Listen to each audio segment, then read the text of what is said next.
So I was hurled out of the closet at the age of 17 while I was still in high school. And at the time, my first girlfriend, and I were very excited to be together, but we were not supposed to be together as our parents were trying to keep us apart. And you don't do that to teenagers. I'm just saying. Trying to tell them to not do something when they want to do something is dangerous for many reasons, and you will now hear why. Especially if you own a car and a credit card. Now, this was before the time of GPS or the internet. So you just kind of had to rely on a good old map. And if you didn't have a map, you just were like, fuck it, I'm going.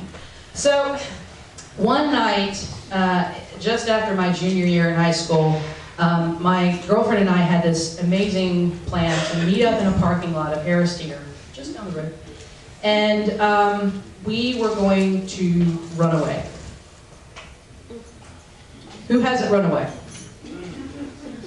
Okay, just check. Because I'm sure, well, you might after this story. So granted, I'm meeting my girlfriend here, and her friends are like, you can't do this, you can't do this. And I'm really worried that she's going to bail on me. So I go, and I'm taken to where the car is that I'm taking. Before you think that I'm such a badass, let me just say that it's my mom's car. And, but it does matter, because I mean, theft is theft. Family related or not. And they were well, I guess the bad part is that they were at a play at the time, and I took the car while they were at the play. The car was parked out in front of the theater, but I knew that they had gone with some friends, and so they had a ride home. And it was really nice. I left a note on the other car. I left a note on the other car. It's like, hey, this sucks. I'm out of here. I thought that kind of clarified everything. I take the car, I leave the note, it's so nice. I leave the note, and then I meet the girlfriend, and we just start driving.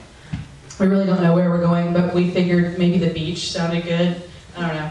And so we just started driving, and we ended up in Fayetteville for the first leg of the trip.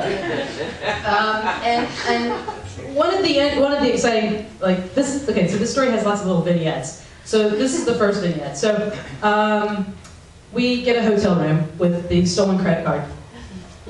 And it clears, okay. And so it's really exciting when you're a teenager because everything's very immediate and now, and there is no tomorrow, and it was very much like that. So in the hotel room, that's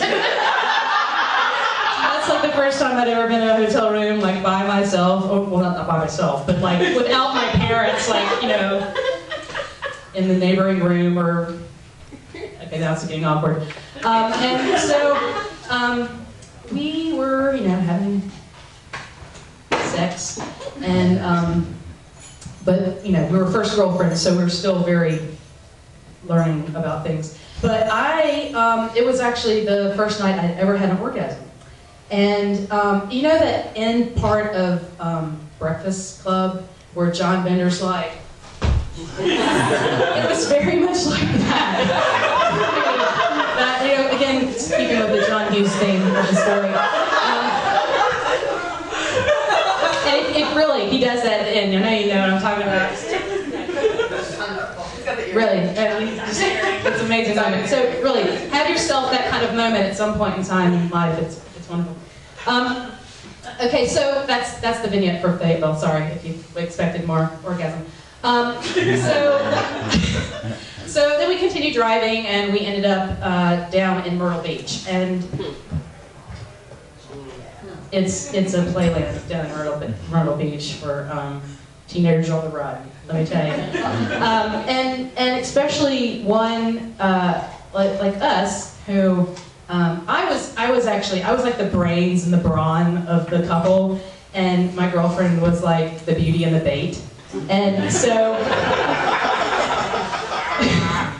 so we were really good at flirting with guys to get them to get us beer or cigarettes or, you know, just a place for us to hang out other than the car for a while. And it always worked. I don't know if you're aware of that, but like, I mean, really, if you get us a six-pack, we will meet you over here at this corner, and then we can go party later, right? Okay. So then you meet them, right? So then they think, yeah, we're gonna party. Like, well, we have to go and meet somebody real quick. We'll be back in like 10 minutes, and we're gonna party, right? And they're like,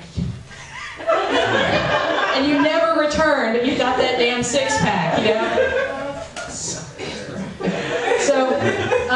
So we did a lot of that in Myrtle Beach, because I guess that's what you do in Myrtle Beach.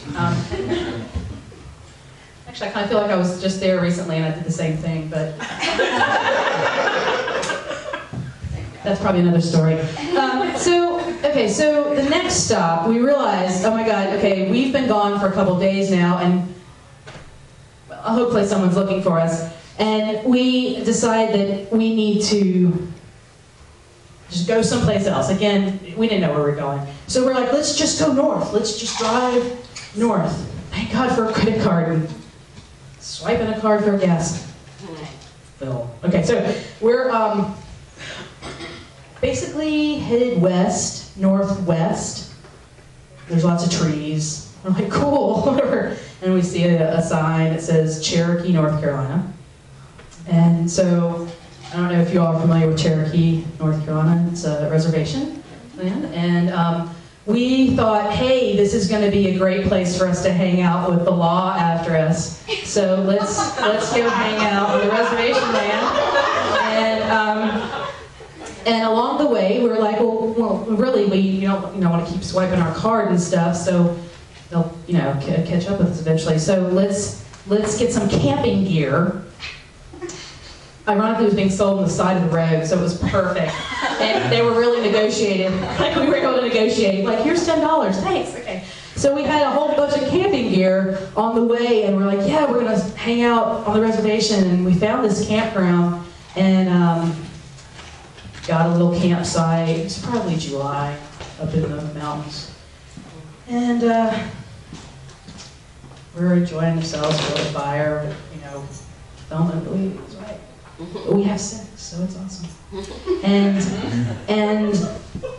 then they have the little showers, little camping showers that you can go take. Well, I had taken my shower first and given her the key to the car so she could go get her towels or clothes to change into and everything. And she comes back into the shower room and she says, we have a problem. I just locked the keys in the car, and I'm showering, and so I dropped my towel and ran outside, not realizing that I dropped my towel. But thankfully, here's the plus of this moment. The campground was owned by lesbians, and I guess to them it just looked like I was going to a women's music festival or something.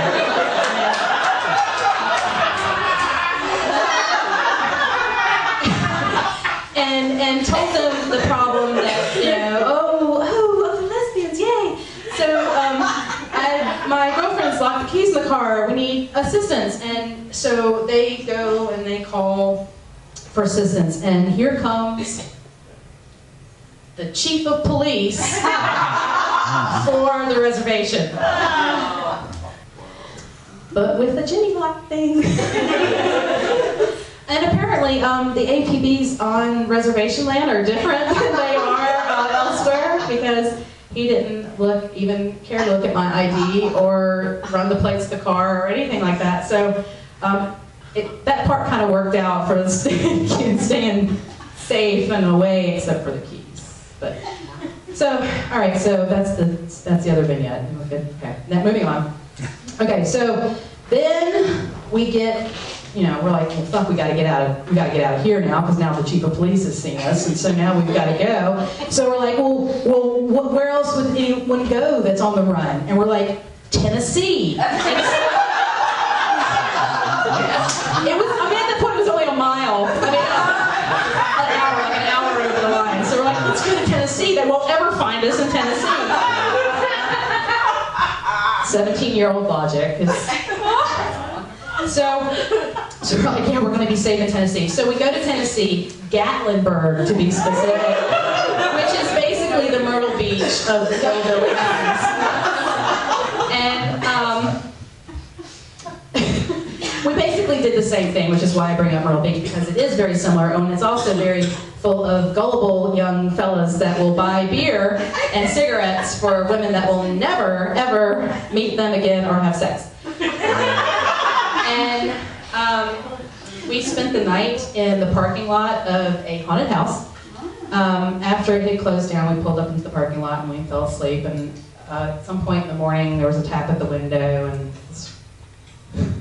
this little tiny old man, who I guess had come to clean the thing, was totally freaked out that like we were in there and we were kind of half clothed. He just knocked on the window and we just started and just drove away really quickly. But we actually had a 12-pack of beer at the time too, so that was another reason to get out pretty quickly. But thankfully we had that 12-pack of beer because we did not find as many gullible young fellas later on the trip, and so we rationed our beers. So after that, we figured, mountains, this is not so good. So where do we want to go now? Well, we just came from the south, let's go back there. Again, no plan. We really like, let's just drive. And so I think we ended up going through Charlotte and down into Georgia and Atlanta, and Karen, this is way before we got kicked out of Atlanta, so that's another story. So I was still safe going through Atlanta at that time. But on the way through Atlanta, I'm realizing, okay, the cash I had, I'm almost out of cash. We've been gone for about a week now, a little over a week. Truly, there's some people looking for us or something's going on. And we get down to Florida.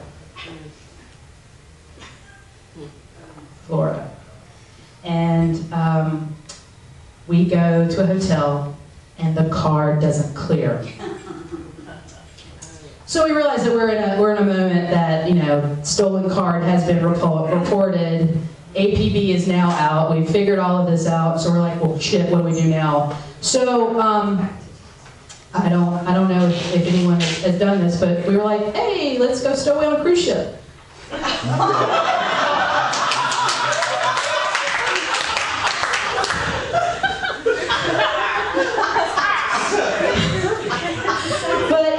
But before that, we had to eat, right? You have to eat. So, I don't know if anyone has stolen food in a grocery store before, but I highly recommend a one-piece bathing suit to do it. And baggy clothes.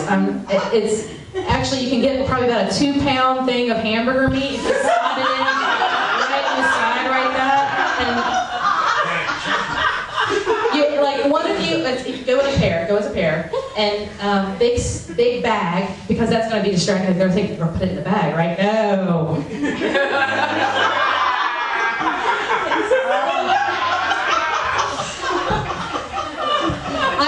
I walked out there with like 3 pounds of hamburger meat, like just stuffed in different places, because I really felt like it's the last meal. It's the last meal. And so we splurged and shoved meat in our pants.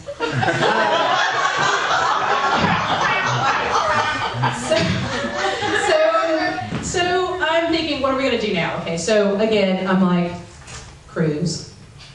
You know, at this point we're in Miami. And then I remember that my aunt, God love her, my aunt was the entertainer on a cruise ship. And I gave her a phone call, and I said, hey, how you doing? She's like, where the fuck are you? I'm like, no, we're good. I didn't tell her that we had just like literally coasted the car, because we were out of gas, out of money, no credit card. We had literally coasted into the port of Miami in the car, and it literally like just softly stopped in a parking space. It's like, well, I guess we made our destination. And so my aunt was like, okay, I'll tell you what, well, I'll make a deal with you. We'll somehow get you on this cruise ship, and in exchange, you have to turn yourself in when we come back to port. And I was like, yeah, that sounds great. That's a great cruise. What are you talking about? Did I mention that they were going to the Bahamas? Because, I know, right? So, and I was like, sure, I'll turn myself in, right on, 3 days in the Bahamas, what? But funny enough, though, I didn't have an ID, or my girlfriend didn't have any ID. I had an ID, but like we didn't have a passport, we didn't have any of that kind of stuff. And luckily, my aunt was banging the chief purser at the time on the cruise ship.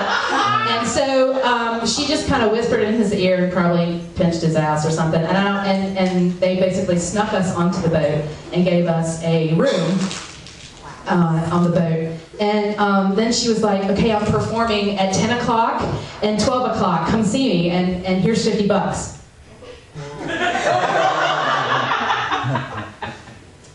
Now, I don't want to say that crime pays.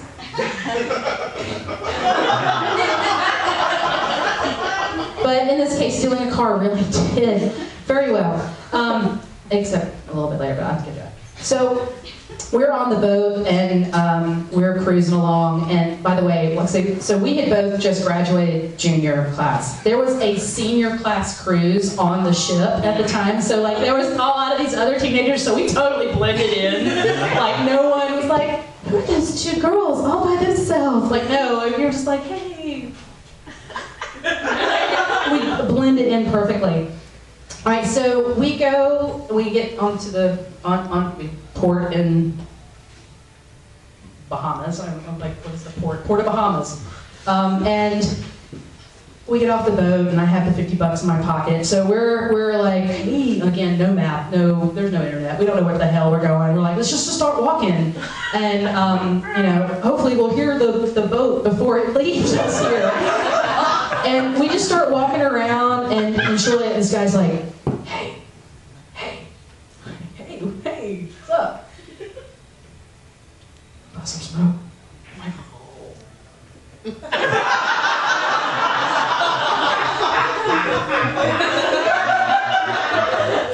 I have $50.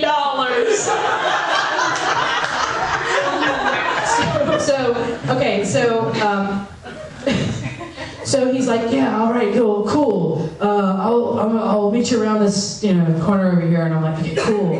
And so then I go around the corner, and he gives me this stuff, and it's rolled up in a napkin like this, and I give him my money, and my girlfriend and I are like, just like, fuck yeah, like, we just took a cruise to the Bahamas, and now we've got some smoke, and I unwrap it, and it's like, it's a dirty tissue. And remember that whole thing of flirting with guys and having them buy beer, and like, you're almost like, oh, look, will you give me some weed? No, I just lost $50. So, needless to say, that dirty tissue really tasted really bad. It smelled really badly. Really didn't get anything off that. Maybe a little headache, but that's it. But so, a little disappointing moment in the Bahamas, but we're still like, yay, we're still not arrested, so it's good. And we get back on the cruise ship, and again, this whole senior cruise thing is happening, and it's the last day of the cruise, so they're having a big party going on, right? And people are dancing, and then there's a dance contest. And I was elated, because at the time I was breakdancing.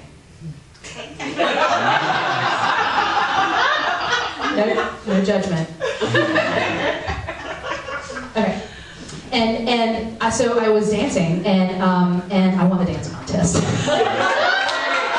I was like, okay, so I had just graduated. I mean, I hadn't graduated. Those guys had graduated, and I was a junior. So I was like, take it, seniors. But I wasn't even up their class, and they were like, who is she? And I won a bottle of champagne and some other little tassely thing, and I was just like, ah. So that was the end of the cruise, basically. And we got back to the port of Miami, and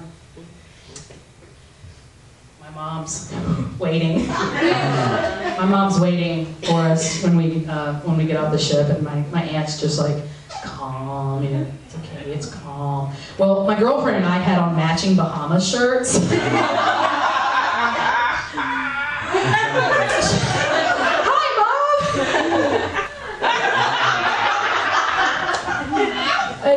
It was not the warming welcome back that I was thinking was necessarily going to happen. But I mean, what do I expect? I stole a car and a credit card and a girl, actually, and toured 4, 5, 7 states and